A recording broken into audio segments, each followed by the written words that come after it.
आप देख रहे हैं लाइव इंडिया हर पल।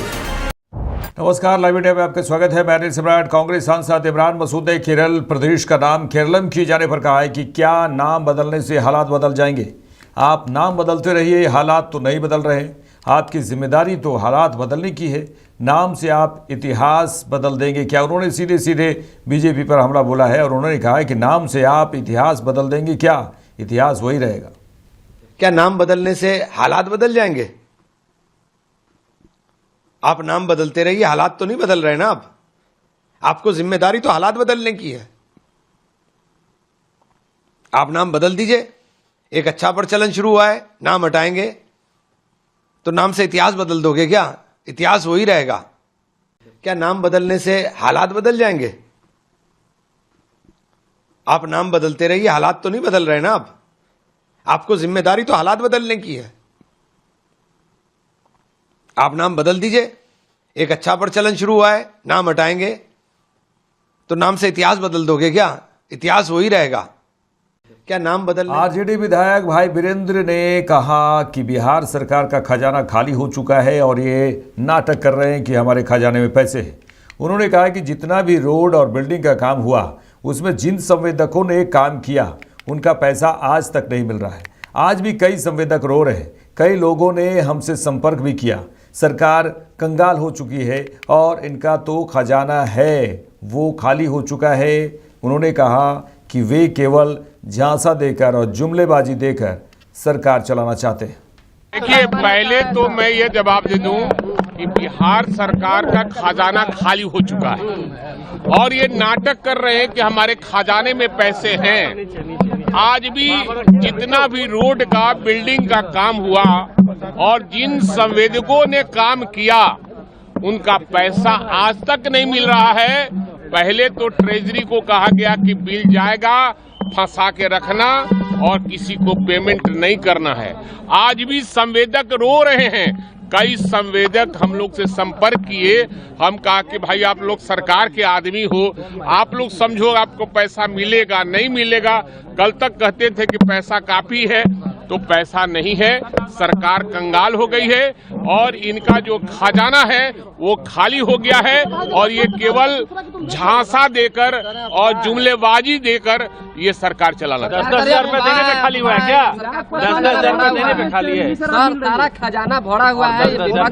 अरे सवाल है कि आप ये जान लीजिए, कुछ दिनों के बाद जो नौकरी पेशा करने वाले लोग हैं उनका भी वेतन पर आफत आने।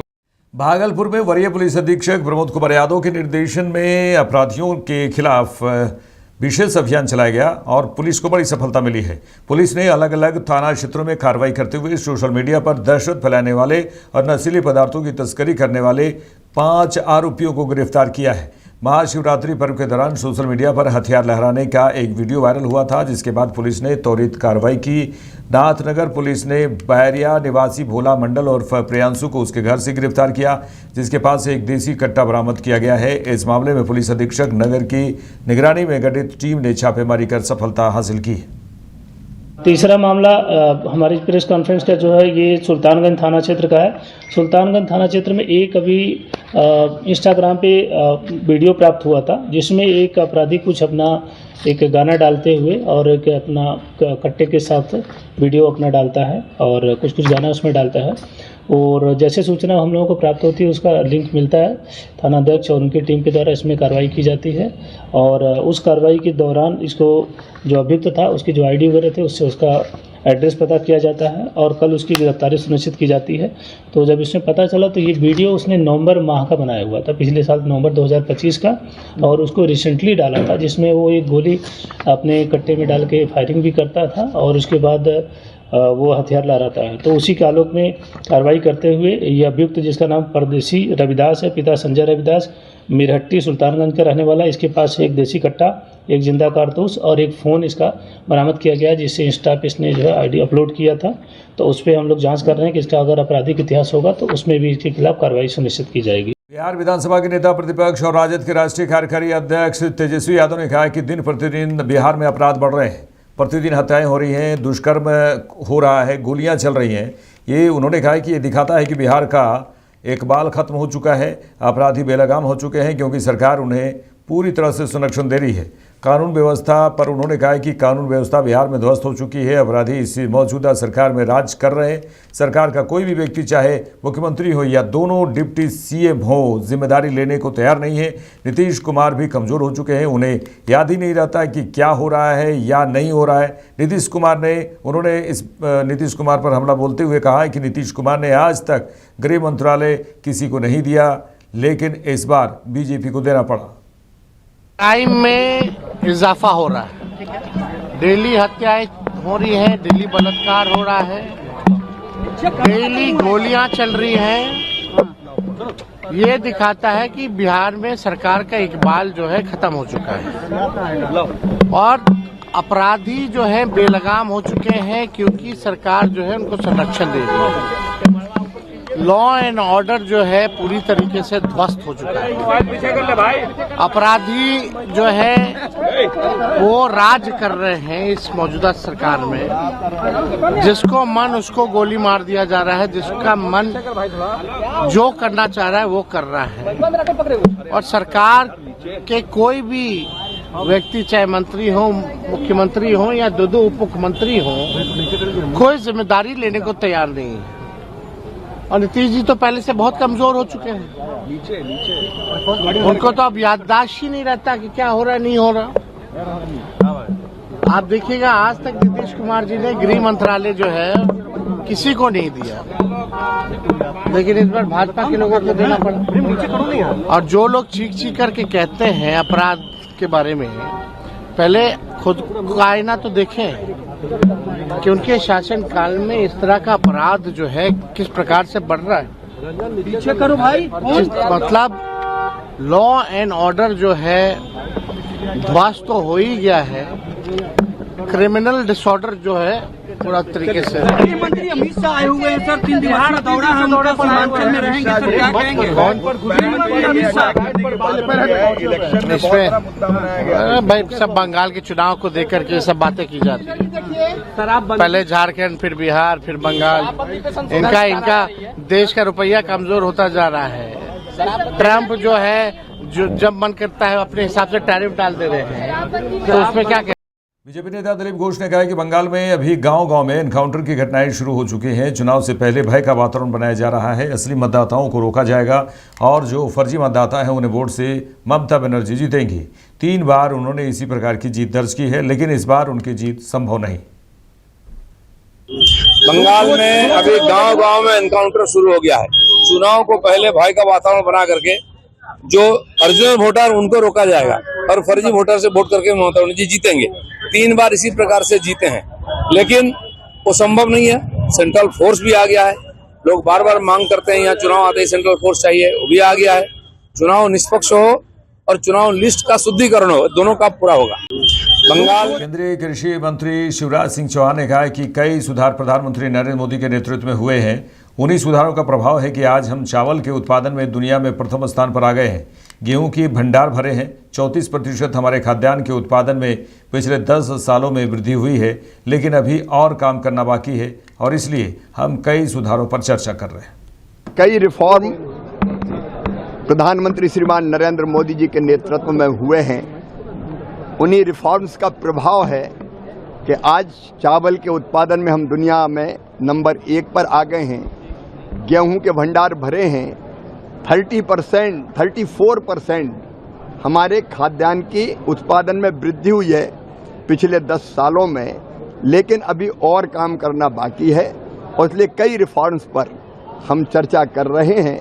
उन सुधारों को भी तेजी से करके खाद्यान्न के भंडार भरना, गुणवत्तापूर्ण उत्पादन हमारा हो, पोषण के लिए उपयुक्त हो और किसानों की आमदनी और बढ़ाने का काम हम लगातार करेंगे। भारत केवल भारत के लिए नहीं है, दुनिया का फूड बास्केट बन जाए, इसकी भी हम चिंता करेंगे।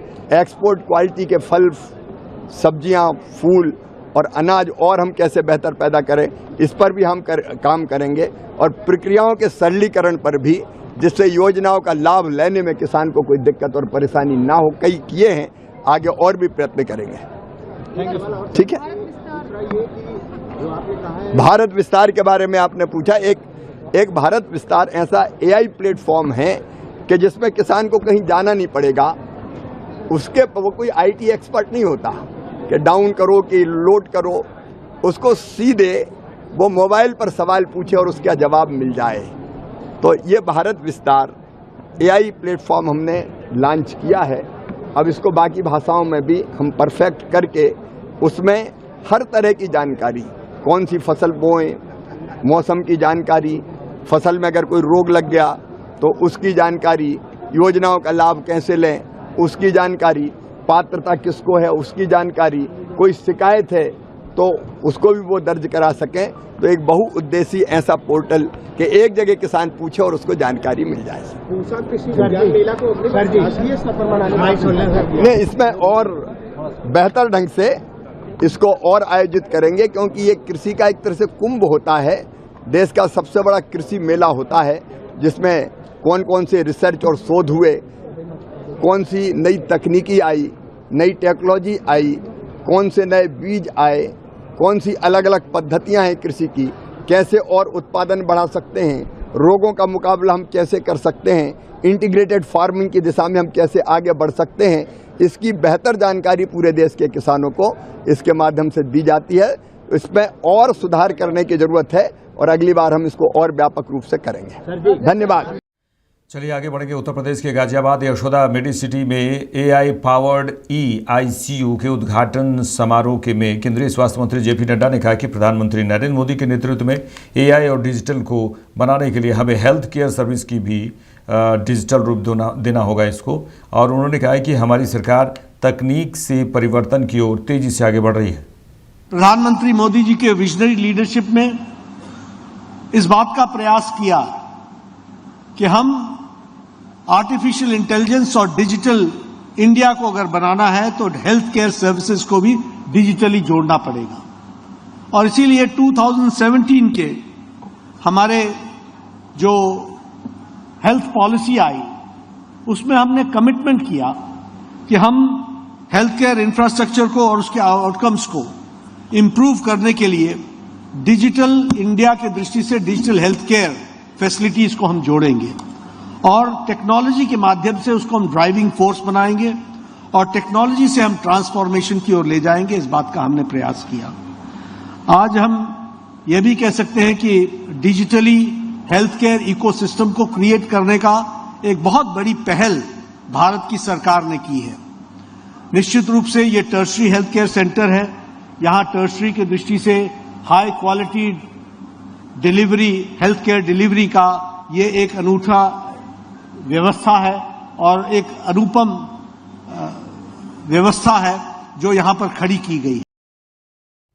जेडीयू नेता राजू रंजन प्रसाद ने युवा कांग्रेस के राष्ट्रीय अध्यक्ष उदय भानुजीव को यूथ कांग्रेस के विरोध प्रदर्शन के चलते गिरफ्तार किए जाने पर कहा है कि कांग्रेस के कार्यकर्ताओं के द्वारा जो घटनाएं घटी हैं आज पूरे देश में इसकी निंदा हो रही है। अखिलेश यादव ने भी उनके इस प्रदर्शन को सही नहीं ठहराया। ये सही दिशा में की गई कार्रवाई, गिरफ्तारी जो हुई है उसी को लेकर उन्होंने कहा कि ये सही दिशा में कार्रवाई की गई है, इसका सभी को समर्थन करना चाहिए। जो कांग्रेस के कार्यकर्ताओं के द्वारा घटनाएं घटी हैं आज पूरे देश में इसकी निंदा हो रही है। समाजवादी पार्टी इंडिया ब्लॉक में कांग्रेस के साथ है, लेकिन अखिलेश यादव ने भी उनके इस प्रदर्शन को सही नहीं ठहराया। अब देखिए, जब एक अवसर है, पूरी दुनिया अमेरिका और चीन के वर्चस्व के बाद एक उभरती हुई शक्ति के तौर पर भारत को देख रही है। ग्लोबल साउथ के जरिए जो दुनिया के विकासशील और पिछड़े मुल्क हैं, गरीब मुल्क हैं, उन मुल्कों को भारत एक बार नेतृत्व प्रदान कर सकता है। और टेक्नोलॉजी, स्टार्टअप, इनोवेशंस, ये कुछ ऐसे क्षेत्र हैं जहां AI के जरिए एक बड़ी क्रांति संभव है। जब ऐसा विलक्षण अवसर हो और वहां इस तरह की हरकत, ये संकीर्ण राजनीतिक हितों के लिए आप देश का नाम तो मिट्टी में नहीं मिला सकते हैं। इसलिए सही दिशा में की गई कार्रवाई है और इसका सबको समर्थन करना चाहिए। सर, कहा जा रहा है मल्लिकार्जुन खड़गे ने भी इस पर टिप्पणी की है, राहुल गांधी ने तो उन्हें कहा है कि बब्बर शेर हैं वो। जो गिरफ्तार हो रहे हैं, इसके साथ साथ उनके पिता का कहना है, उदय भानु चिब के पिता का, कि ये डेमोक्रेसी का मर्डर है। कैसे देखते हैं? ये अभिव्यक्ति की स्वतंत्रता की जो लक्ष्मण रेखा है उसको जब भी आप पार करेंगे तो ऐसे हालात से रूबरू होने के लिए आपको तैयार होना चाहिए। देखिए, सबसे बड़ी बात क्या है, जब दुनिया के सामने भारत का मस्तक ऊंचा हो रहा हो और आप ऐसे समय में कहीं ना कहीं आपकी जो कोशिशें थी उसको सही दिशा में किसी ने नहीं लिया है। कांग्रेस के अंदर भी दबी जुबान से ऐसी घटनाओं को लेकर के राहुल जी के नेतृत्व पर सवाल खड़े होते रहे हैं। और अगर आप देखें तो राहुल जी के जबरन थोपे गए फैसलों की वजह से ही जिस पार्टी ने देश को आजादी दिलाई, आज वो सिमटकर कुछ राज्यों तक रह गई है। और ये हालात अगर बने रहे तो राहुल जी कांग्रेस का बेड़ा गर्क करा करके ही। मेरे साथ इस बुलेटिन में इतना ही। देश दुनिया के तमाम खबरों के लिए देखते रहिए लाइव इंडिया। नमस्कार।